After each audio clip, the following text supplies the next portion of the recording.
This meeting is being recorded.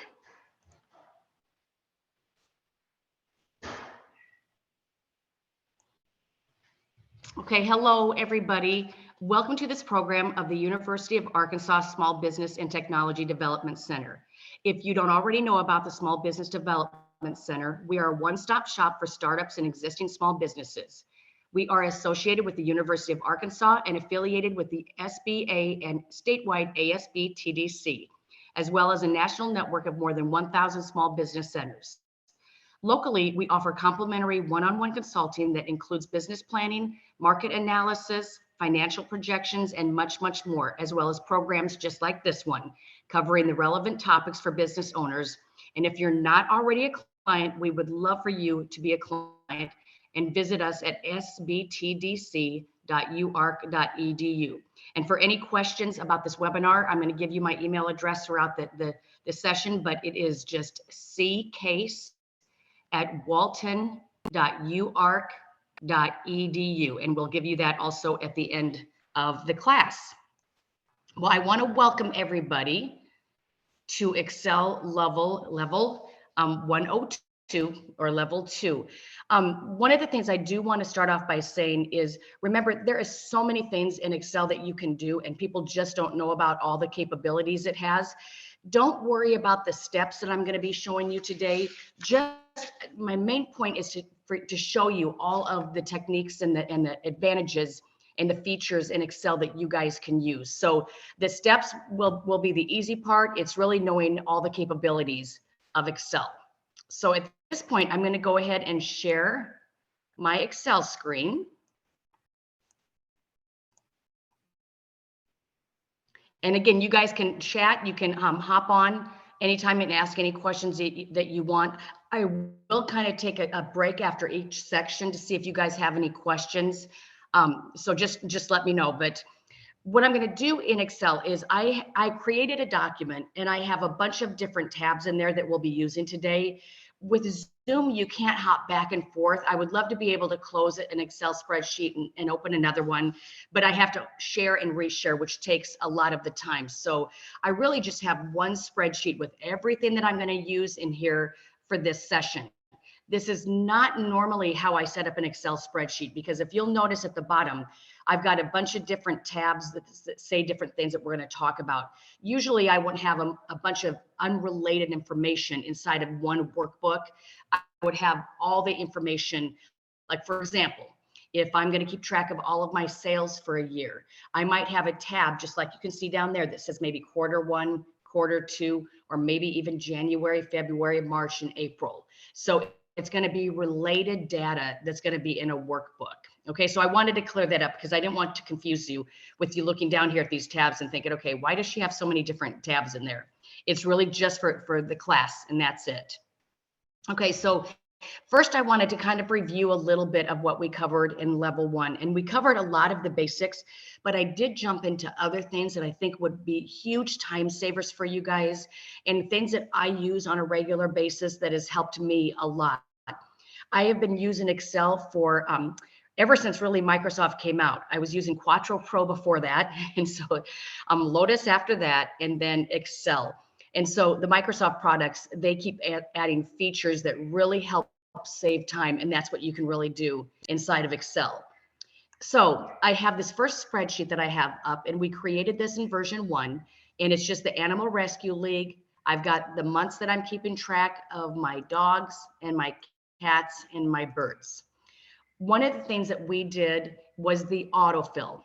The Autofill Handle is a feature in Excel that can automatically fill in months of the year, days of the week.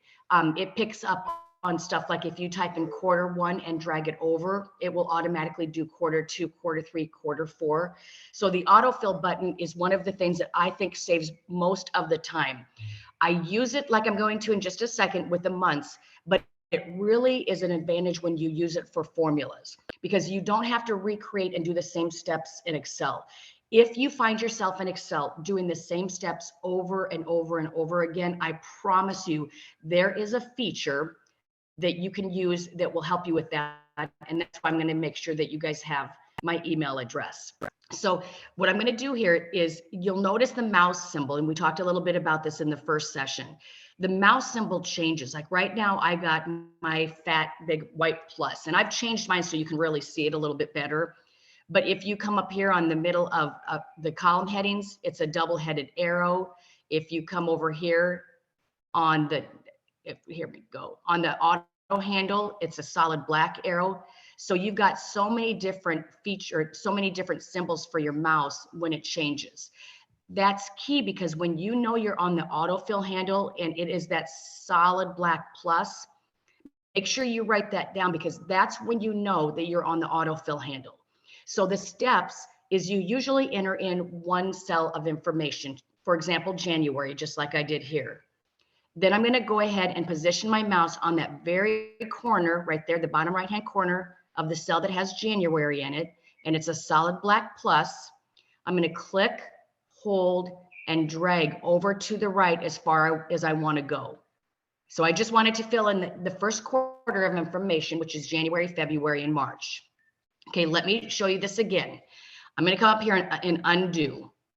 That undo button, we spent a lot of time on that undo button in the first class too, because that saves me more than anything in Excel.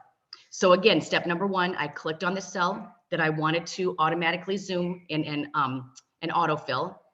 I'm going to position my mouse on the bottom right-hand corner of that cell, and it's a solid black plus. I'm going to click, hold, and drag over to the right. Let me show you here, over here on the right-hand side, just kind of in this empty space. Let me show you some other options that you can do. So I'm going to go ahead and type in Monday, the same thing.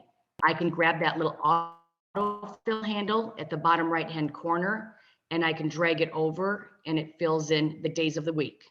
I'm going to go all the way to Sunday. I can even go down. So the autofill handle can even go down. Okay, let me delete those.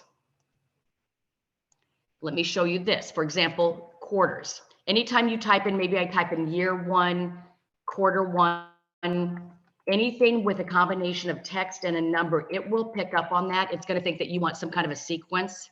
So again, I'm going to get on the bottom right-hand corner of that cell, which is the autofill handle, and I'm going to drag it over as far as I want to go. And again, if I drag it too far, like I don't need another quarter one and quarter two, I'm just going to highlight those two and delete. Okay. Now it's the same thing this, okay, with the autofill handle, I get this question a lot. People like to number things. So you might want to number a column 1, 2, 3, 4, 5. What happens, let me delete this. Let me just type in 1. Now I want to autofill 2, 3, 4, 5, 6 all the way down, but watch what happens. If I grab that autofill handle and drag it down, it just does 1, 1, 1, 1, 1. So it doesn't know the sequence to pick up on there. So what you can do, and this is another kind of advanced feature with the autofill handle, is you can fill in what you want and have it pick up on that, but you're going to have to fill in 2 cells of information. So watch what I do. I'm just going to type in 1. Okay, I want it to pick up on 1 and 2 and then continue from there, 3, 4, 5, 6, 7. But I have to type in 2 cells of information first. I'm going to highlight both those cells with that fat white plus, and then I'm going to grab on that autofill handle, that solid black plus at the bottom right-hand corner, and drag it down. And then it will pick up on it. Okay. So anytime that it seems to not be working, maybe it's repeating what you're trying to autofill, you might have to type in 2 cells of information in order to pick up on that. And then it will go ahead and when you select it and drag the autofill handle down, then it will go ahead and let you do that. It also does it with dates. Let me just type in January 1st. Oh, I had that. Let me come over here. 1/1/2022, and I'll show you again what I did there. Oh my gosh, I must have been playing with this. Let me do that in the dates one, but I'll do that when I get to the dates feature. But I've been playing around so much in this that I've got a lot of these cells set toward currency. We'll talk about that in just a second with the format painter, which will save me. And I'm not going to do that now because I think that will confuse you guys. But again, okay, so here I've got my spreadsheet. I've got January, February, March. I've got my dogs, cats, and birds. Another thing that we talked about in the last class that if you guys didn't take it was some key ways of selecting data. The shift key and the control key. Those two keys on your keyboard are going to be huge time savers in Excel. So let's say, for example, and this is a mini little Excel spreadsheet. You know, a lot of times when you guys are creating Excel spreadsheets, they're huge. They go all the way to row Z, all the way down to, or to column Z, all the way down to row 500. So I just want to show you on this little spreadsheet, these two big time savers. Let's say for some reason, I want to select a group of cells. I want to select in between cell B3 and D5 because I'm going to format it in a way or do something with that group of cells. So if I have something this small, a spreadsheet, I might come up and just click, hold, and drag to select those 9 cells right there. But like I said, in Excel, your spreadsheets are huge. So there's going to be times when you're going to want to select information in between 2 different cells. So here's the steps with the shift key. Let's say I want to select all these cells and they're too big, so I don't want to drag up and down to try to select them. What you can do is you click on the first cell that you want to select. You hold down the shift key on your keyboard and you click on the last cell you want to select, and it will select everything in between those 2 cells. So again, you click on the first cell that you want to select, you hold down the shift key, and you click on the last cell you want to select. And then you could go ahead, and if I wanted to change these and I maybe want to italicize, maybe I want to make the font maybe a little bit smaller. I've got all those cells selected at the same time. So it's just click, shift, click. Okay, and that's going to really come in handy when we're doing formulas also. So we'll get to that in just a little bit. The control key is going to be really helpful, especially when in formulas, when you don't want to select a group of cells in sequence. You might want to select 2 different cells in 2 different areas of your spreadsheet. So I'm going to come over here and just go ahead, click on the first cell. If I hold down the control key, I can click on non-adjacent cells. Okay, if I let up off the control key, it takes it away. But that's going to be helpful. Again, I'm going to show you this with the formulas.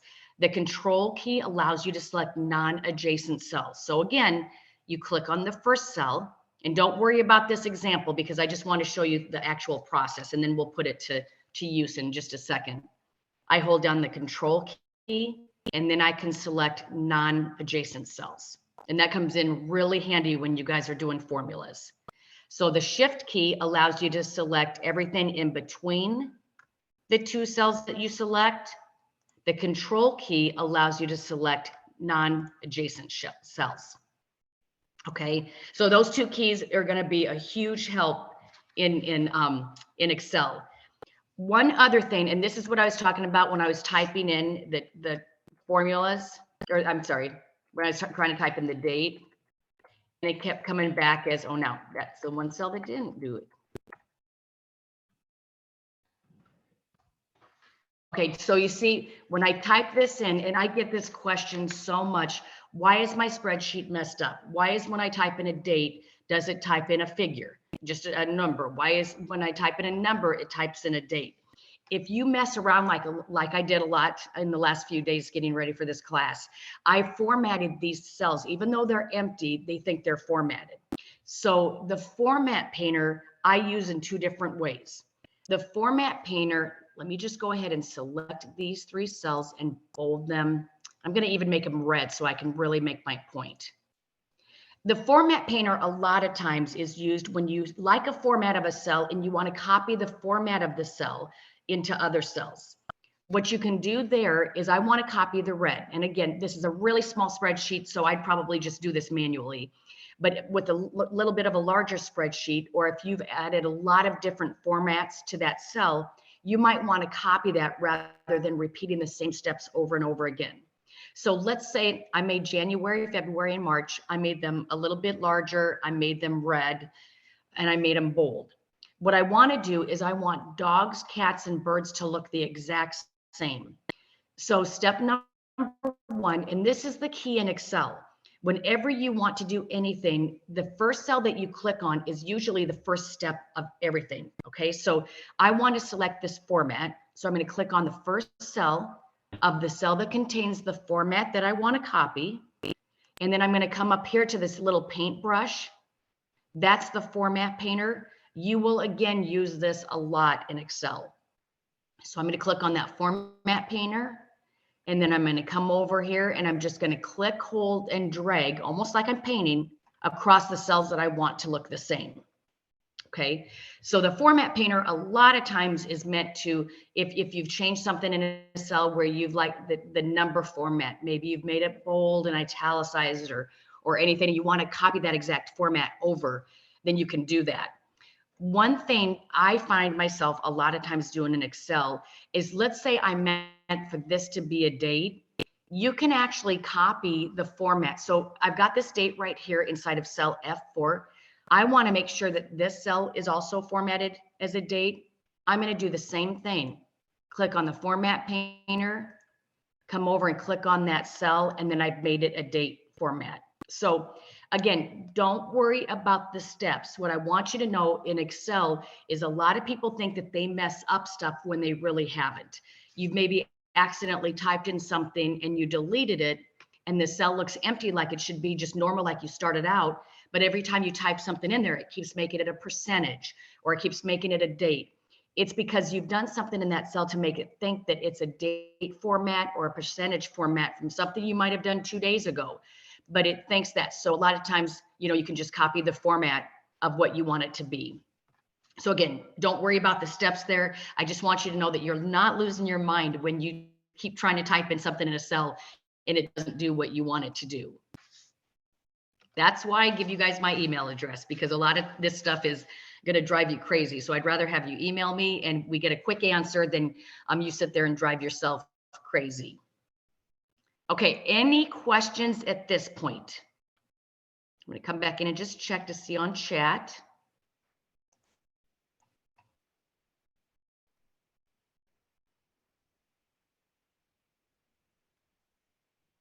Okay. Okay, so skipping cells, you have to highlight the blank cell to continue the sequence. Okay.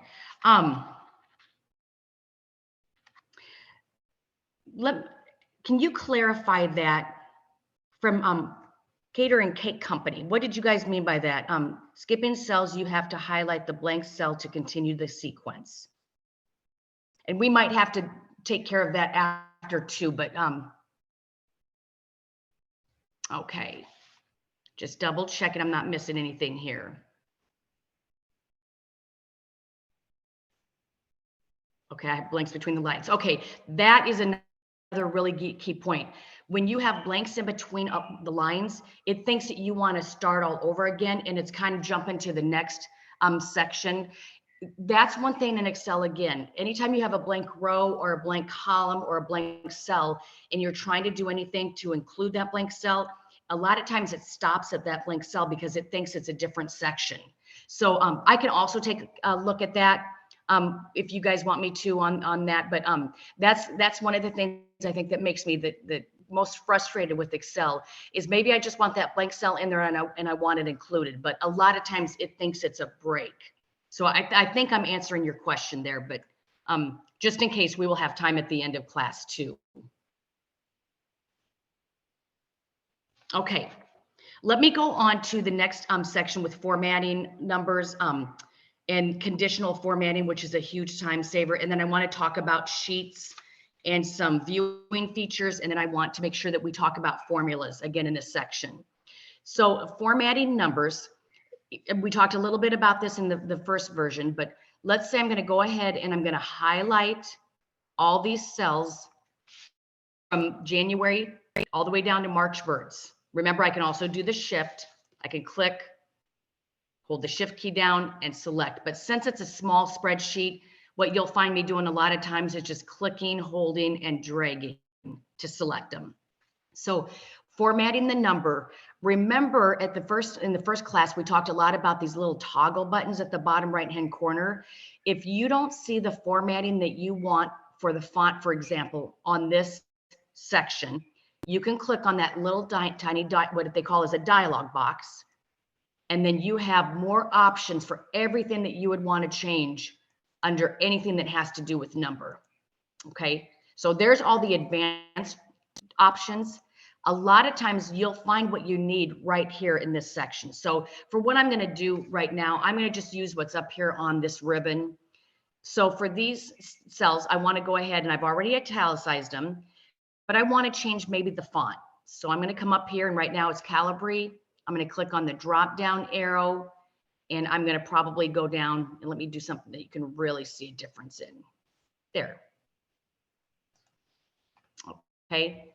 So I've got these a little bit changed. I can change those. I can also highlight these and I can do the alignment. So a lot of times if I want to center, maybe here's the center button. Oh, and here's where here's again where I've done something in this cell to make it think that it is not that way. Let me go this way. Here, I'm going to come over to these. Highlight, center. Okay. See, I played around a little bit too much in these Excel spreadsheets, but this is what I'm trying to talk about right here. I'm going to highlight just these three. These are the alignments. And you see how it's left aligned, center, and right aligned. If you type in text, the text is automatically going to align on the left side of the cell. Numbers are going to automatically align on the right side of the cell. So that's just how Excel is set up. It's nothing that you're doing any different. But if you do want to change something, you've got these alignment buttons right here where these will be within the cell. These will be vertically. And then I'm going to get to a couple of these other options in just a little bit. Okay, let me go back here. I'm telling you, I've played way too much in these spreadsheets. I've done a lot of stuff in them. Okay, let me get to this dates tab. So down at the bottom, again, this is something that I did before class. I'm going to click on this dates tab. There we go. I added this in there because I just wanted to show you how to maybe format some dates. I also want to show you conditional formatting. And this is going to be a lot of times when you want stuff to kind of pop out at you. But let me first do the dates. So over here on the right-hand side or on the left-hand side, if you'll notice in this column, as a default, Excel does certain things. So as a default, if you type in a date, it does the short date. It's just looks like this. It's the month, the day, and the year. This is the short date. But sometimes in your Excel spreadsheets, you guys are going to want to know the days of the week. So you can change that to the long date. So I'm going to, again, because it's such a short spreadsheet, I'm just coming in here and clicking and holding and dragging to select those cells. And then I'm going to come up here. Here is the number formatting section. Right now, if I click on the drop down arrow, it's just the short date. But this is what I see a lot, especially if you guys are doing a lot of data where you're keeping track of monthly sales. A lot of times you want to know the actual date. So I'm going to go ahead and select long date. And look what happens. It changes it. Now I know the day of the week, the month, and everything. But notice here, and we covered this in the first class, but notice I've got cells that have a bunch of numbers in it. It's because column A is not large enough to fit that date. So you're going to have to make column A a little bit larger. A quick thing that I do all the time is if you come up here on the intersection between column A and column B, you see how you've got the double-headed arrow. I do a lot of this because I have to resize all the time. I double click right there. You can click, hold, and drag if you want to resize something. But if you double click to resize that column, Excel knows to resize it one space larger than what it needs to be. So it does the work for you. So again, here, let me change this back. I'm just going to click, hold, and drag so I make it smaller. You'll see this a lot in Excel where you see a bunch of little number symbols and you're wondering what you did wrong. It's just the column is not big enough to fit all that. So again, what I do is I just come up on the column headings, that gray area in between column heading A and B, and I double click. Okay, that way it just automatically resizes. If for some reason, let me show you this too. I'm going to make a lot of these smaller. So it cuts off a lot of this information. Okay, let me make that even a little bit smaller. Okay, so when you're typing in information, a lot of times Excel, it only has a certain amount of space in each cell. So I've typed in a lot of this information. It's cutting off information. I've got the number symbol in a couple columns.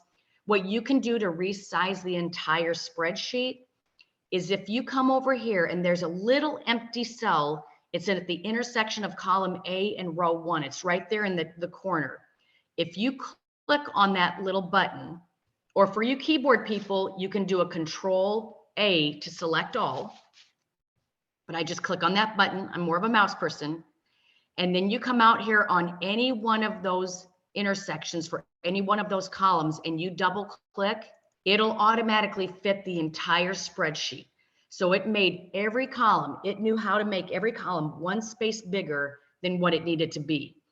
So there's going to be a lot of times if you want to select all, maybe to copy, you might want to select all to change the entire, maybe font of the entire spreadsheet. Or just like what I did, to double click to resize the entire spreadsheet. Again, the keyboard shortcut is holding down the Control key and hitting A. Okay. Okay, let's do the conditional formatting. This is something I've gotten so many questions from companies in the last several years about. How do I go in and set some kind of condition that gives me what I want? So it highlights specific dates, it highlights specific quantities. I want those numbers to jump out at me. So what I'm going to do, step number 1, let me show you this first, what it will do, and then we'll walk through the steps a little bit slower.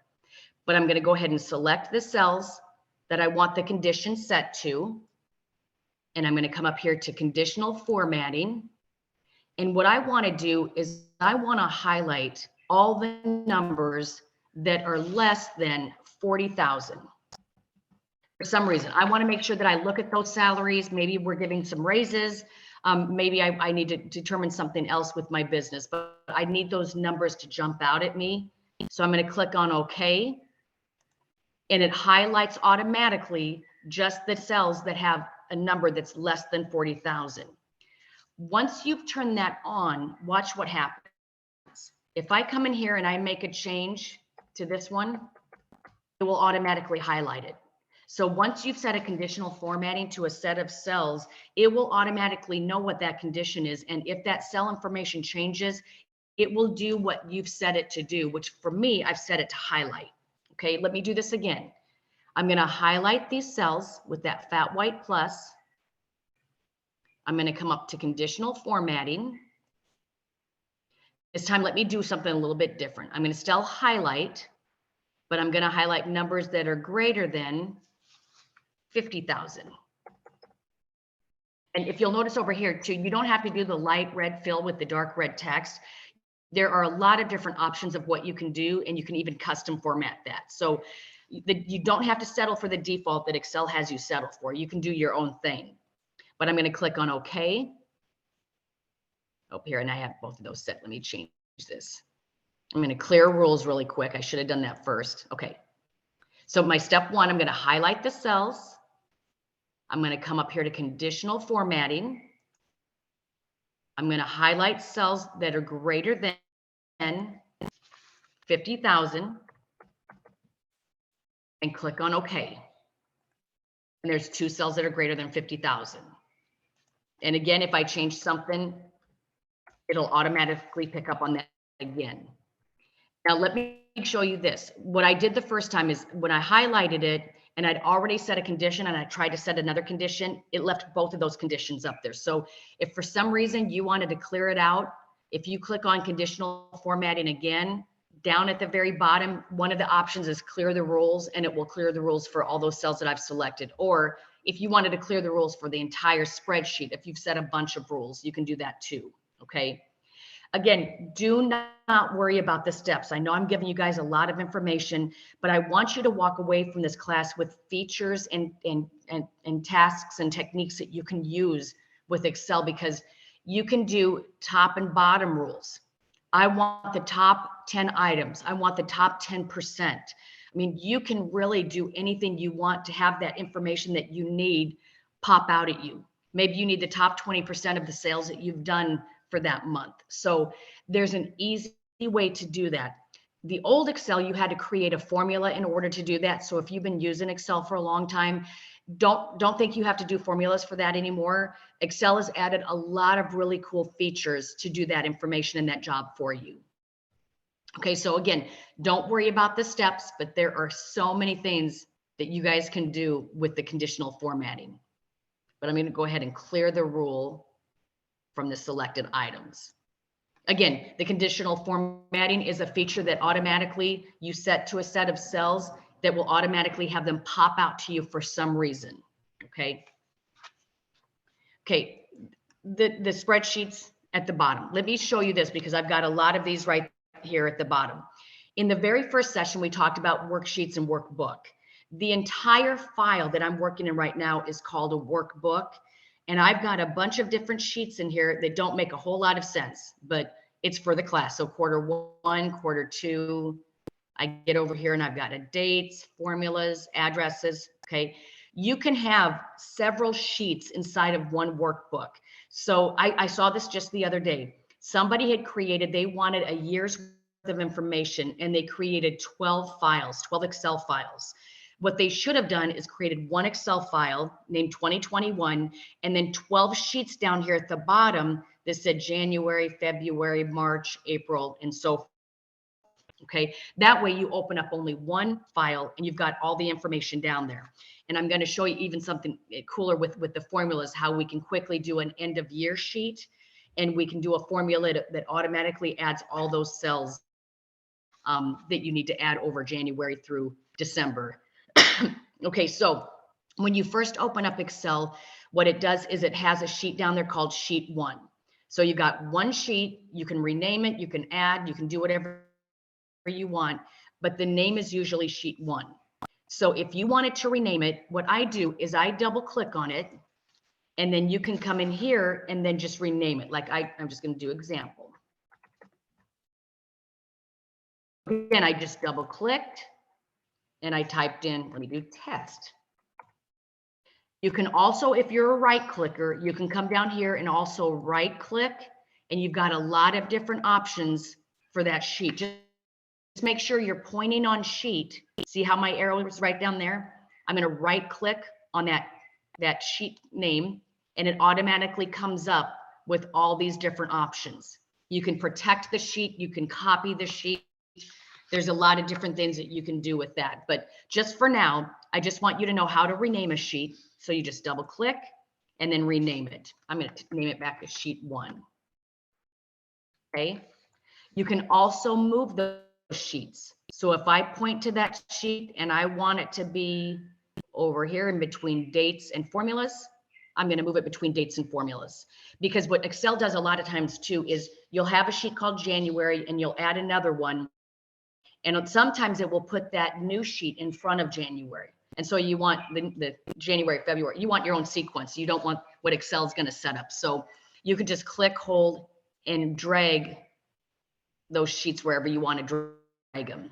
You can also right click and you can do all this other stuff. And one of the things that I do a lot is I add too many sheets and I need to delete. So I'll just hit delete. Okay. So deleting a sheet, moving a sheet, you do all that, renaming it, adding it right down here. Here's the little plus to add it. And we talked about that in the first class too. But if you wanted to add a new sheet, I'm going to click on the plus and it added the sheet there. That's what it does a lot, depending on where you're at in your spreadsheet. It added it right there in the middle. And maybe again, I want that sheet to the front. Okay. Again, do not worry about the steps. Just know you don't need to create different Excel files. The whole purpose of Excel is to create one file, which is called a workbook, and then to create separate sheets within that workbook to keep you really organized. Okay, I'm going to hop back over to you guys to see if there's any questions.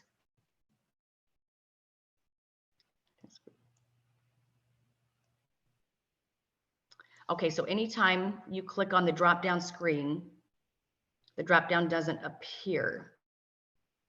You know what, we might, Chris, have to look at that, because sometimes maybe there's something set up. If it's an existing spreadsheet that you have open, if you'll notice the one that the few troubles I've been having in here, it's because I've had this spreadsheet that I've worked in over and over and over and have reset stuff in.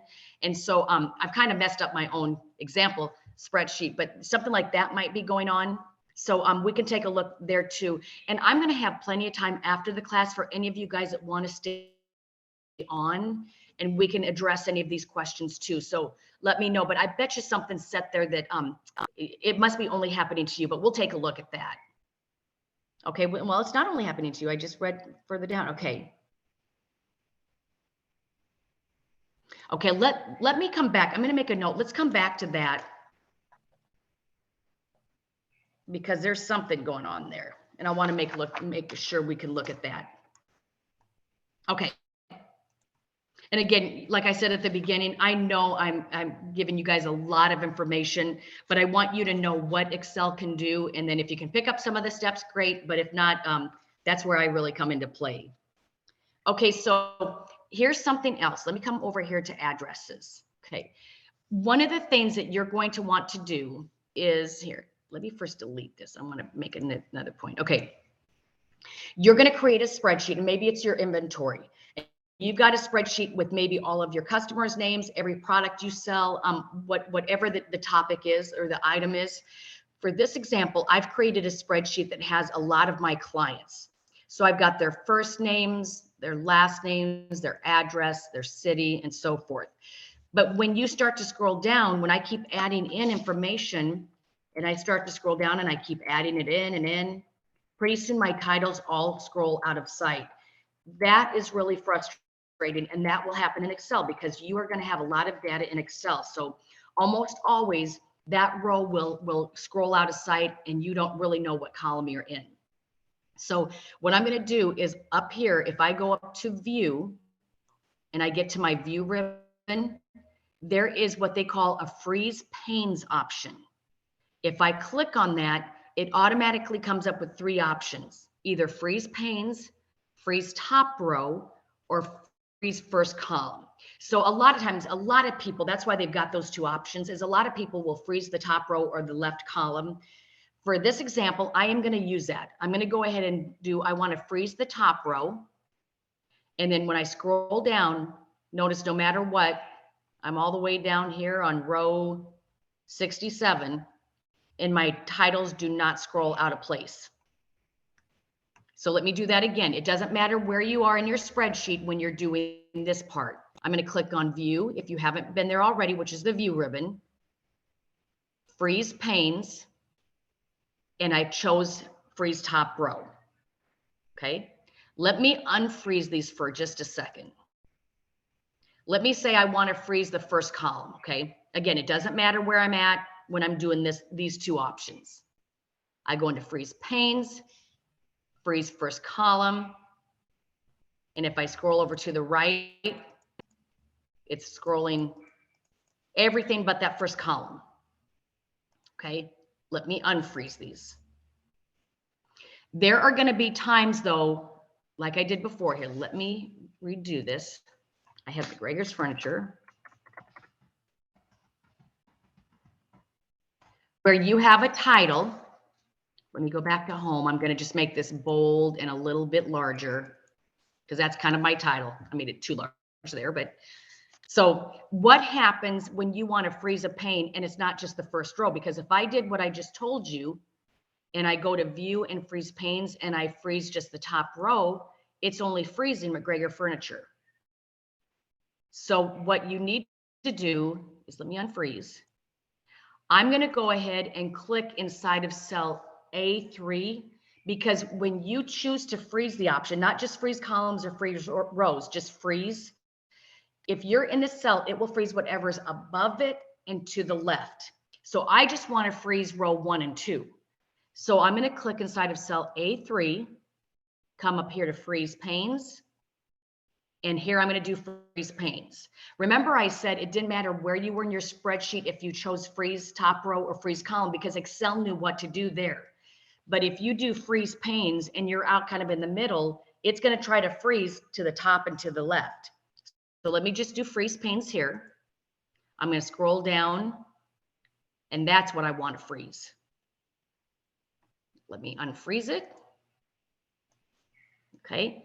But again, I had a lot of people accidentally be out here and come up and do freeze panes and watch what happens. It freezes right there. I can scroll over to the right. See what it's doing? It's freezing to the top of Marshalltown and to the left of Marshalltown. So again, I'm just going to come up here to freeze panes and unfreeze. Okay. Any questions? Come back and just check on that. Okay. In Excel, it is just really helpful because when you're entering data, I see a lot of people scroll back up to make sure that they're in the right column, or scroll to the left to see if they're in the right column or in the right row. So just make sure you freeze the panes. And again, I'm going to come up here and click on cell A3. I'm going to do freeze panes and freeze panes again. And that's ideal for what I'm doing here. Okay. Now merging and centering. There's something else here. Let me make McGregor's Furniture just a little bit smaller. I'm going to go back to the home ribbon, and I'm just coming in here and doing the plus A, the larger and the smaller one. I'm going to do that a little bit smaller. I could choose the number if I wanted to, if I knew what it was, but a lot of times I'm a little bit lazy and just go up and down one at a time to see what I like. So there's times when you have a title, and it's always going to, remember I said when you type in anything that's text, it's going to put it to the left of that cell. And if you type in numbers, it's going to put it to the right. For the title, let's say the title, it put it all in cell A1 because that's where I typed it. But I want it to go all the way across so it's nice and centered right neatly in the top of my cells. What I'm going to do is I'm going to highlight all those cells that I want to center it in between. And I'm going to come up here. This is what I'm on the home ribbon again. But I'm going to come up here, and if you click on this, this is called the merge and center. And if I click on that, what it does is it merges all those cells together that I selected, and then it put McGregor Furniture right in the middle. Okay, let me undo. I'm going to click on undo right here at the top left-hand corner. Again, I want to merge McGregor Furniture over all those cells. So I'm going to select cell A1, and I want to merge it and center it in between cell H1. And then I'm going to come up here again to that little merge and center, and it merges it right there. And then if I want to take it off, I can either undo it if it's the last thing I've done, or I can come up here and take it off by unmerged cells. Okay. Usually the button that you use to turn something on will always have kind of the off option in there, and you'll be able to take it off. One other thing, you'll notice in my notes area, because I don't have anything in column I, when I typed in customer has large family and uses all of our services, it overlaps into column I. But once I type in something in column I,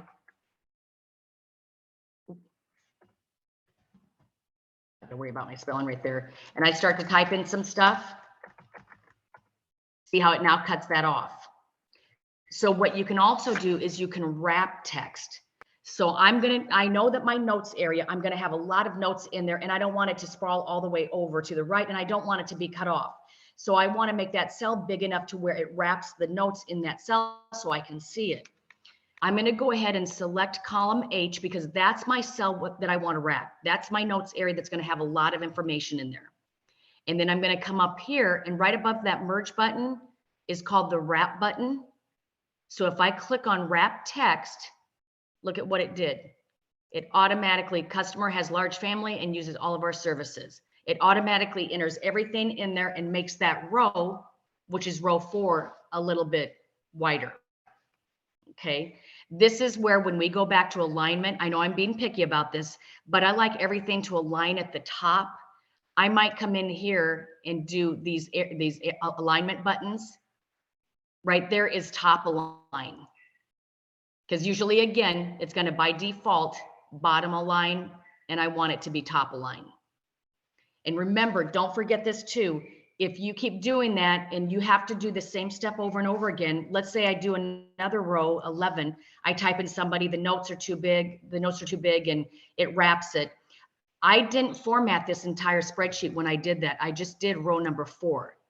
If you want everything in your spreadsheet to automatically be top aligned, because you're going to have a lot of notes that wrap, what do you do again? You do the select all button, and then you come up and you click on align top. And now I've preset all of my cells to be aligned top. No matter how much information I type in there, it'll always align it to the top. Okay, so again, just my lesson there is just remember, if you're doing the same step over and over and over again, I promise you in Excel, there is a quick way to not do that. So please don't waste time doing that. Okay, let me end with formulas. Now I'm going to do a couple formulas for you, and I want to show you across the sheets, but this is something I showed in the first class because I wanted you guys to kind of see. Here, let me take these off right there. Because the first step to any formula is clicking in the cell you want your formula. Then you select your first cell, the symbol, select your second cell. These are the symbols for subtracting, multiplying, and dividing. If I add, I always use this auto sum button, which is on the home ribbon at the top right-hand corner. But if I subtract or multiply or divide, these are the cells. So let me just walk through those. Again, I did this in the first class, but I want to do that. And then I want to finish up with adding across a bunch of sheets. So it's always the same steps if you're going to do a formula manually. And when I do the subtraction, the multiplication, and the division, I always do it manually.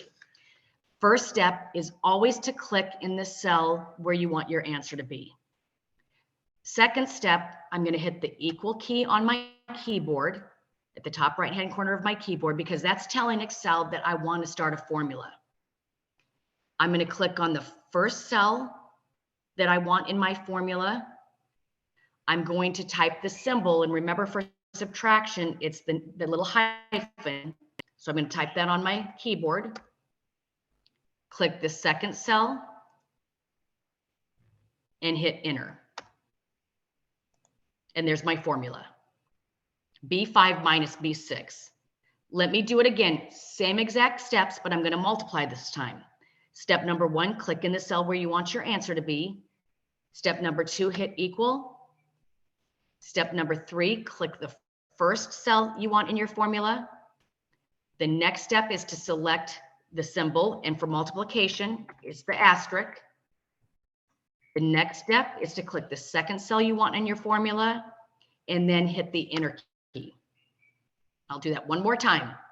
Click in the first cell that you want your formula to be in. Click the cell where you want your answer to be, where you want your formula. Okay, then hit the equal key.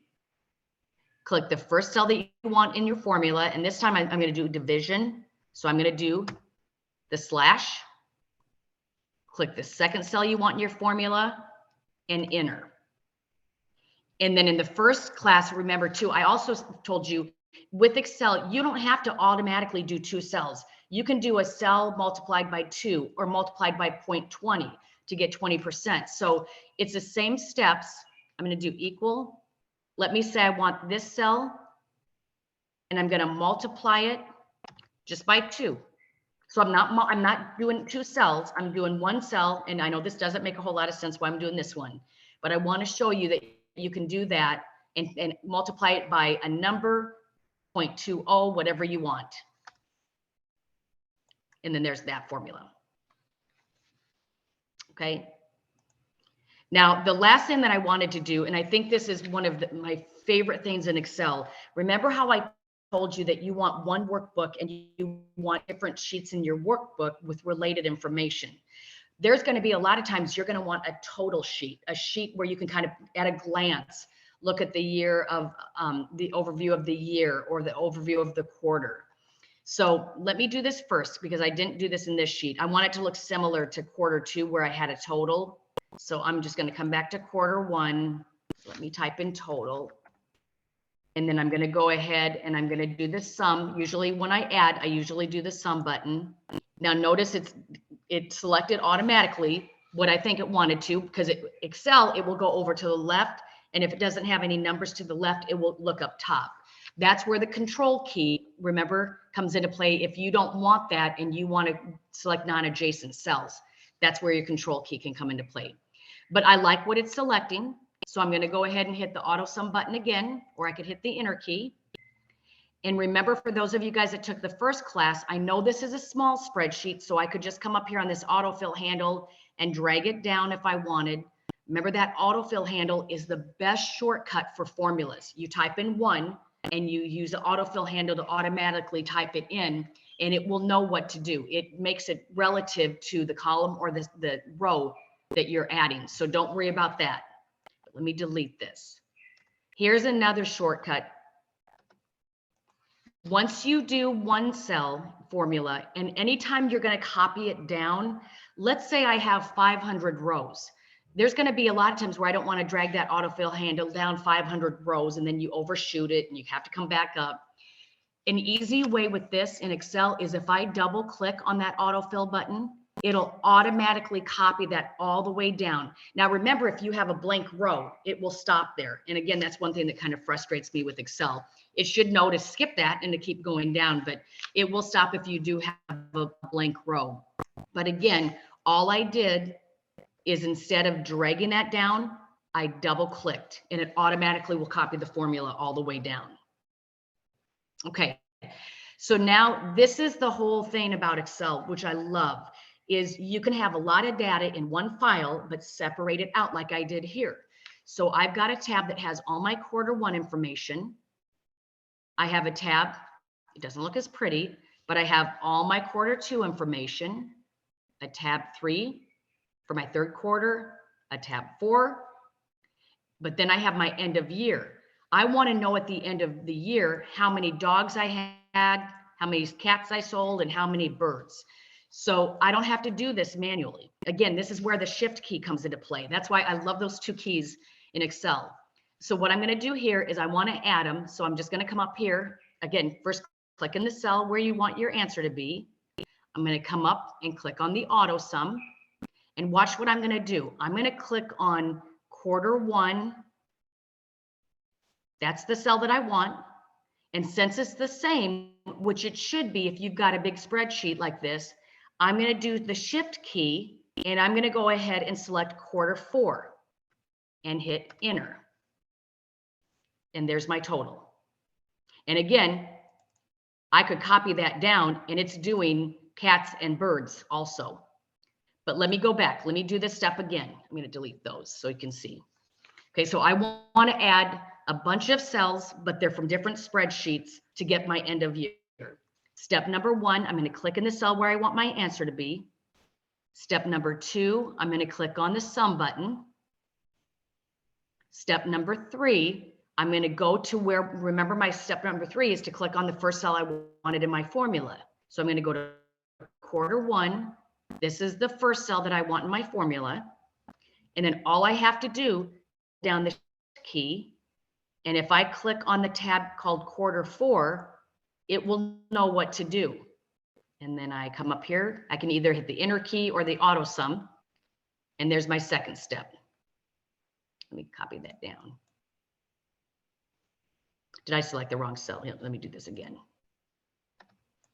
Because I don't think that was 612. I think I typed in the wrong cell. So step number 1, click in the empty cell, auto sum, click on the first cell that I want in my formula, which I think I'd selected dog before and I want cats. I'm going to hold down the shift key, click on Q4, and then the auto sum button again. Okay, I'm going to do it one more time because I just think this is so important. Then I'll leave some time open for questions. So step number 1, I'm clicking in the empty cell. Step number 2, I'm clicking on the auto sum. And see what it's trying to do right there? I don't want it to add those above. So step number 3 is always to go where I want my first cell, which is right there. Then I hold down my shift key and click on Q4 and then the auto sum button again. And again, this is one of the things that I did help a client that took on the first class level 1. We did a lot of stuff like this. So I want you to know that you can do it and you don't have to manually do all this stuff. And then let me help you set up that formula. And once we did, it was fine because I mean, you can go back and see exactly what the formula is and how it worked. Okay, so again, don't worry about the steps as much as you need to save time in Excel because you're going to be typing a lot of information in there. It needs to be correct information because you're going to base a lot of your business decisions off of these Excel spreadsheets. So you need to make sure that it's correct. So anytime that you're looking at one that maybe you've already created or you're getting ready to create and you want to change some stuff, or even have me look at it and make sure it's correct, I would be more than happy to do that too. Okay, let me come back to you guys.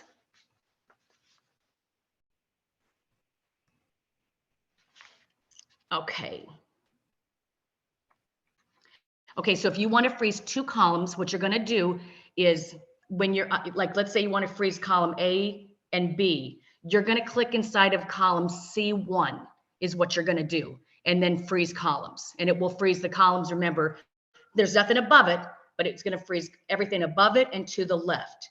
So again, if you want to freeze 2 columns, A and B, you're going to click inside cell C1.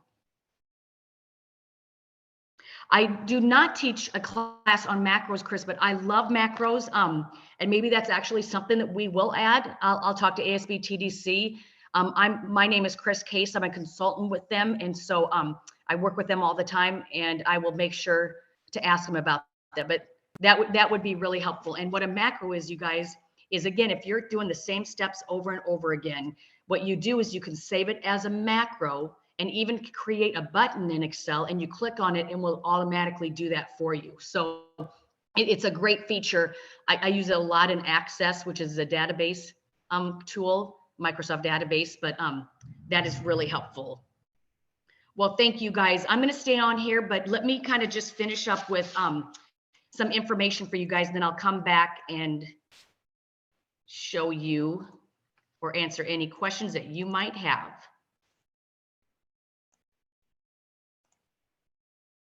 Okay, here's a lot of information for you.